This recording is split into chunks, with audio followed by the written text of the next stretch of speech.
2011년 솔린드라라는 태양력 에너지 회사가 파산을 했습니다.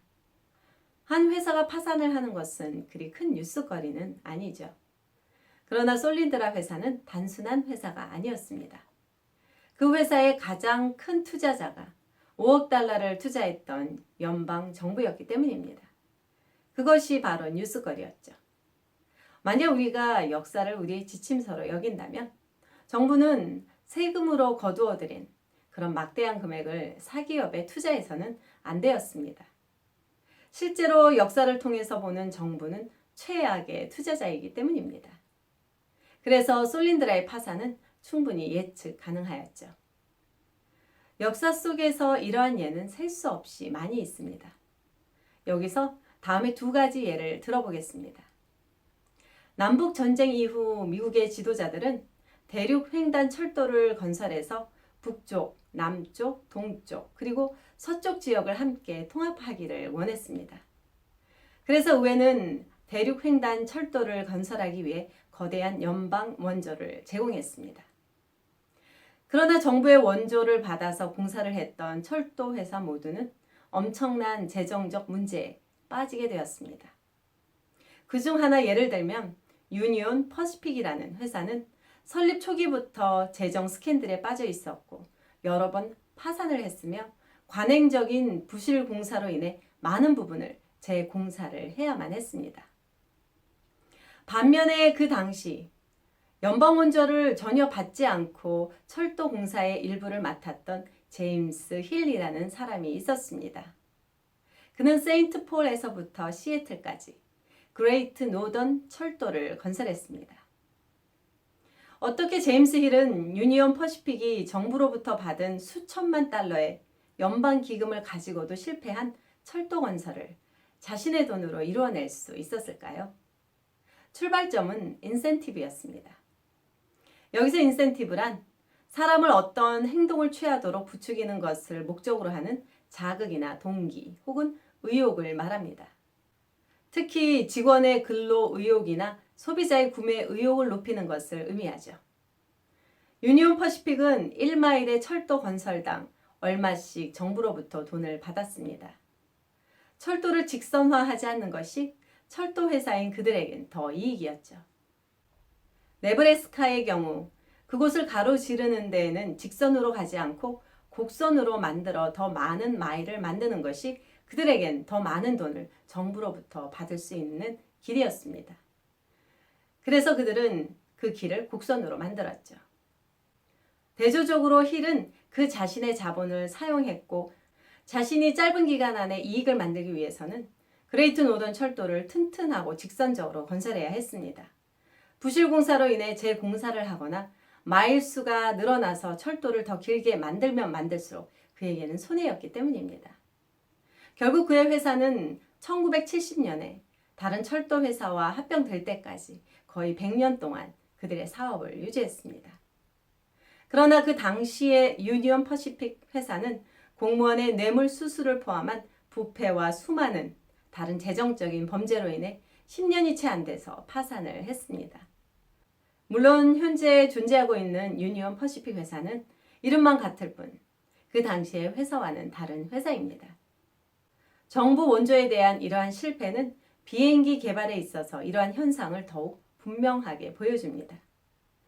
20세기가 시작될 무렵 유럽과 미국의 주요 국가들은 비행기를 발명하기 위해 아주 열심히 노력하였습니다.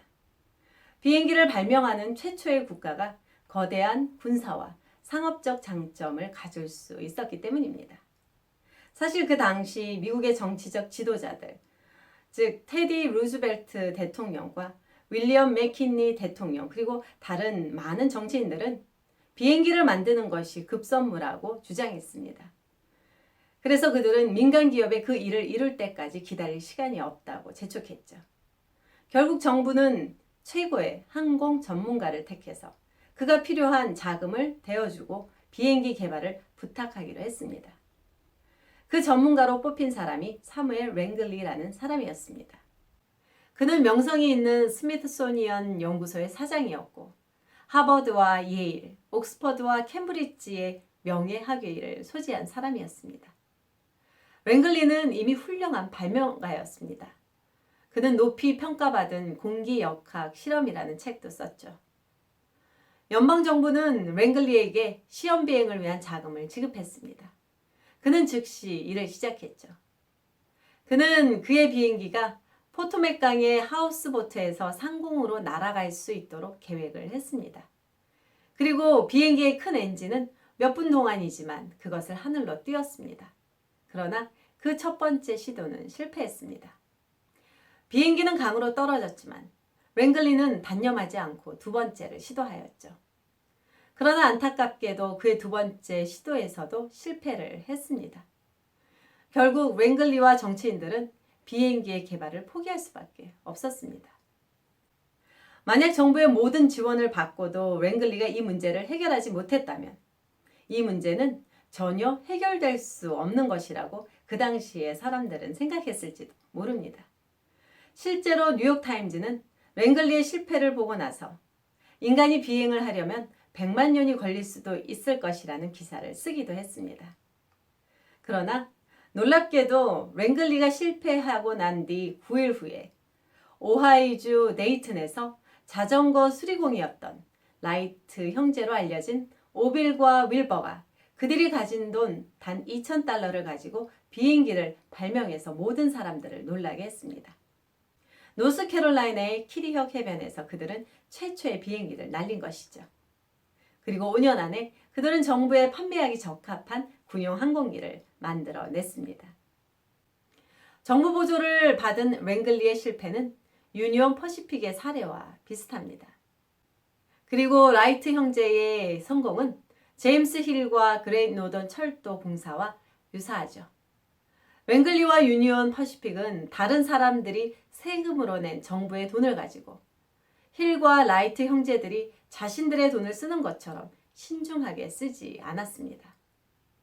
그 당시 샌프란시스코 크로니컬 신문은 다음과 같은 결론을 내렸습니다. 랭글리의 비행기 실험의 실패는 민간 기업에 분명하게 속해 있는 실험의 모든 분야에서 어떤 종류라 할지라도 의회가 예산을 책정하고 지원해야 한다는 생각을 그만둬야 한다는 것을 보여준다라고 말이죠. 이것은 여전히 우리에게 좋은 충고로 남아 있습니다. 결국 경제 성장은 기업가가 그들 자신의 돈을 가지고 위험을 무릅쓰고 사업을 벌임으로써 이루어지는 것이지 정치인이 저와 여러분의 돈으로 부담 없이 그러나 위험성을 가지고 누군가에게 맡기면서 이루어지는 것이 결코 아니라는 것이죠. 핸더슨 신학대학교 김에스더였습니다.